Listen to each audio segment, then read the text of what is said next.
As we learnt, alkanes are the simplest form of hydrocarbons containing carbon-carbon single bonds. Its molecules consist of carbon-hydrogen bonds and carbon-carbon single bonds. Since each carbon is bonded to 4 other atoms through single covalent bonds, the compounds are called saturated compounds. They contain carbon-carbon single covalent bonds which are strong sigma bonds. Due to this, the compounds are almost chemically non-reactive at normal temperature and pressure.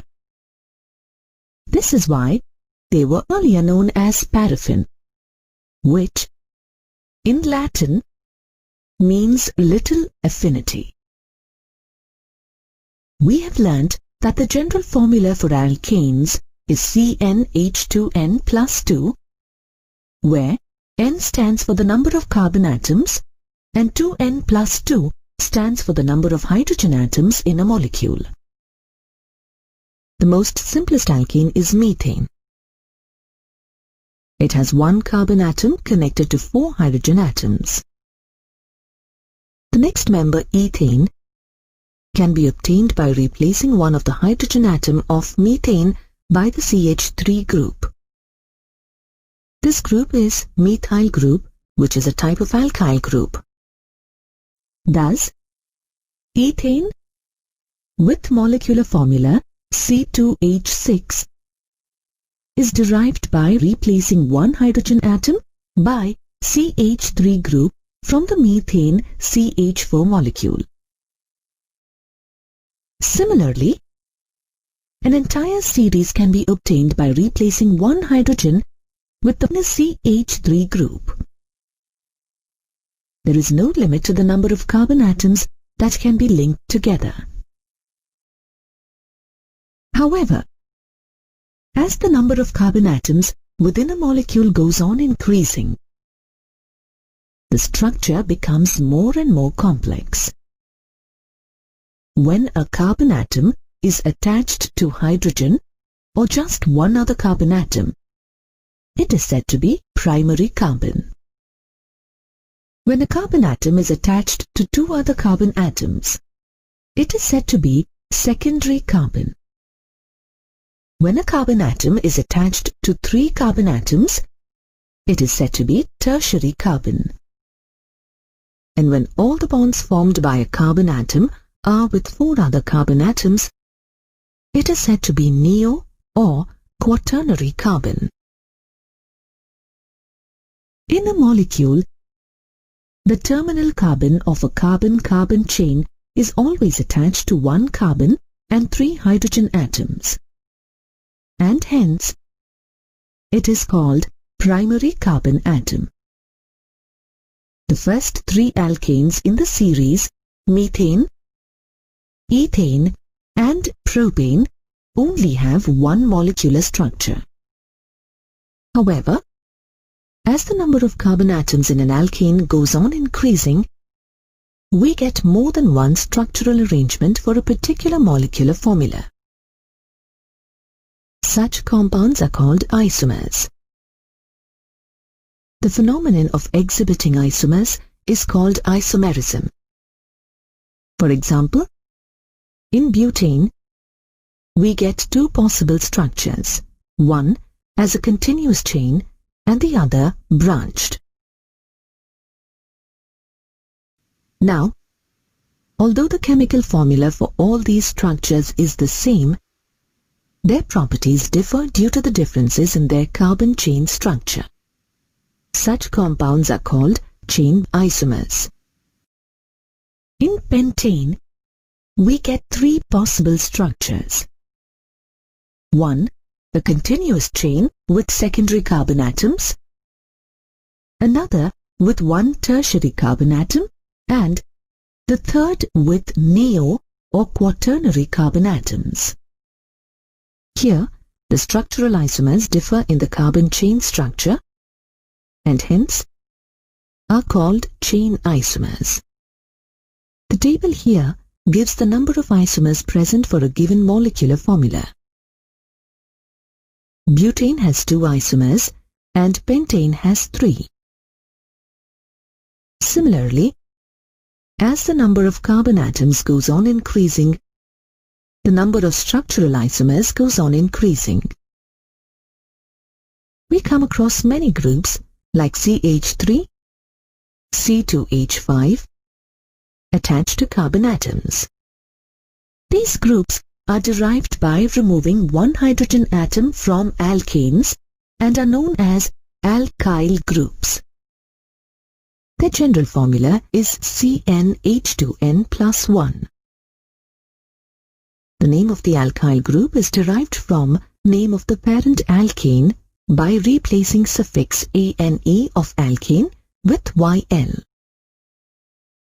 We have learnt that the properties of a compound depend upon the structure of the compound.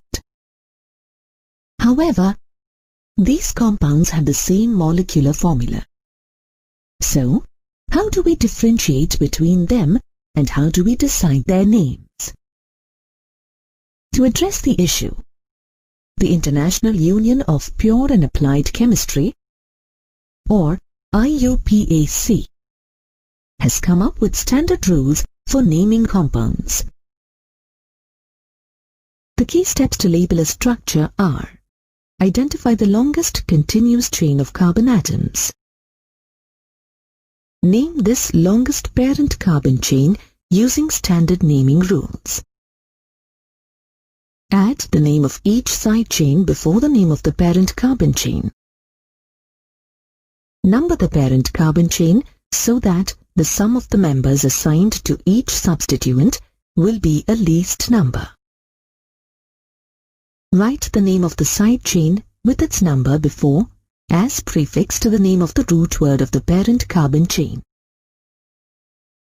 If there are multiple side chains of the same type attached to the parent carbon chain, use prefixes such as di and tri to indicate it with its assigned number to the parent chain.